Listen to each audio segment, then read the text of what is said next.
this lesson, we're going to discuss creating a new document.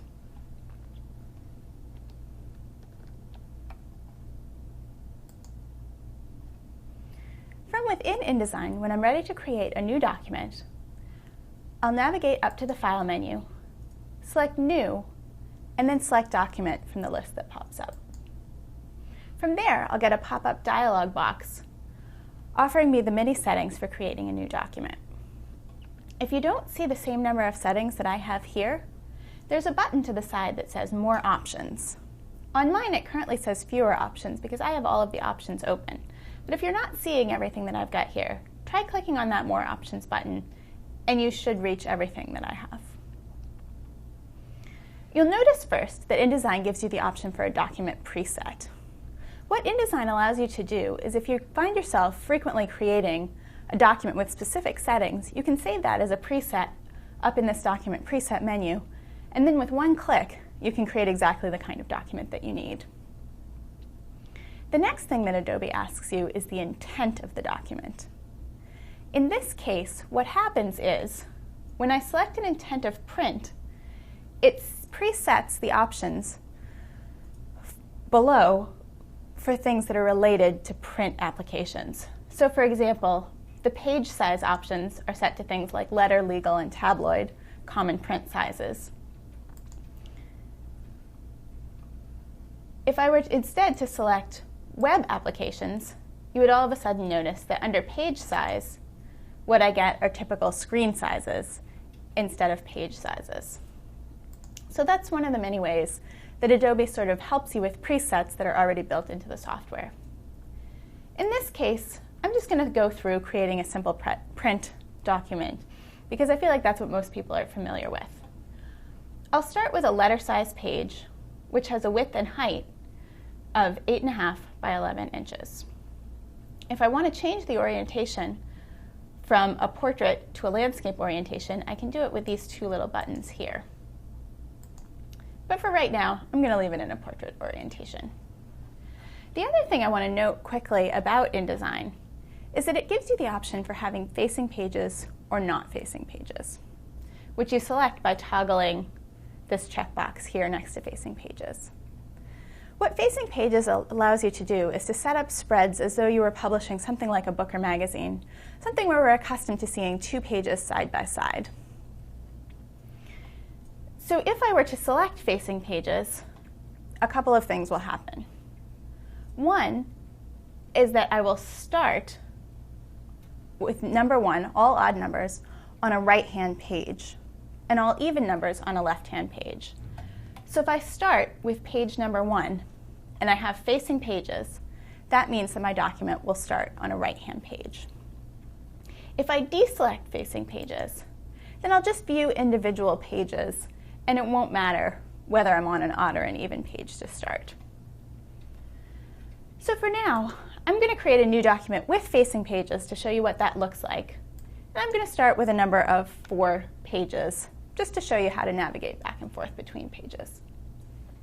You'll notice my other settings here offer me to pre-select a number of columns for my page.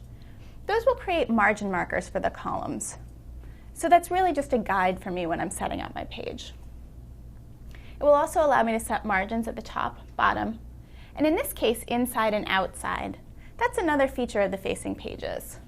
If I deselect facing pages, you'll see it'll just give me the option to set a right and a left margin. But if I select facing pages, that allows me to offer, say, more space on the outside margin of my page, independent of whether it's a right or a left-hand page. You'll see this link button next to the margins. What that link button means is that if I were to change the margin size, say, to 1 inch total,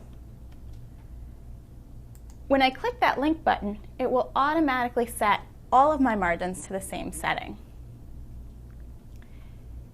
If that link button is deselected, however, if I click the unlink button, I can then set each of my margins to a different setting. So for example, my top margin could be 1 inch, my bottom margin could be a 1/2 inch, and my inside and outside margins could be different settings as well.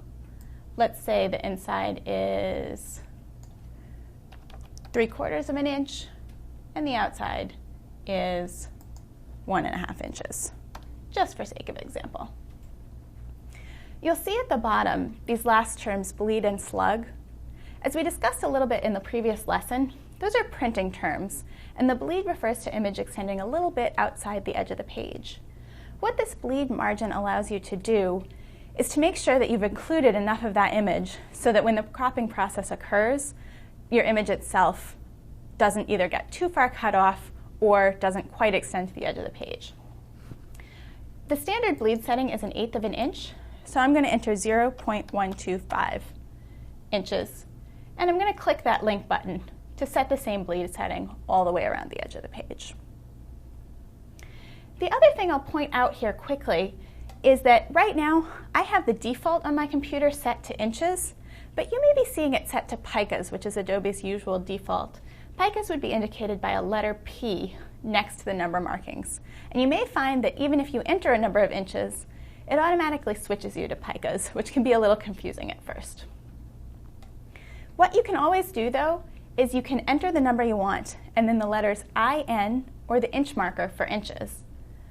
And it will set it to the corresponding amount of picas, even if the number is represented in picas. So I'm going to go ahead and say OK. And here's my new document. One thing I'll show you quickly, if you feel more comfortable working with inches, you can go up to, on the PC, the Edit menu, and down to the bottom where it says Preferences, and select Units and Increments. Under Ruler Units, it will then let you select the increment that you're most comfortable working with. For me, that's inches, so that's what I've selected here. I'm going to go ahead and say OK. If you're working on a Mac, that Preferences menu will be found under the InDesign menu rather than the Edit menu. So here's my new document. One thing I want to note, if you realize that you want to change your document settings, you can go back to the File menu, down to Document Setup, and you can change the number of pages, whether or not it contains facing pages, the page size, and the bleed and slug settings. You'll notice that you don't see your margin and your column guide settings here. If you want to adjust those, you can go up to the Layout menu and select Margins and Columns. What I will say, though, is that if you change the margins and columns from within the document rather than when you set up the document originally, they will only be applied to the selected pages. So if you only have this first page selected, your new margin and column settings will only apply to this page.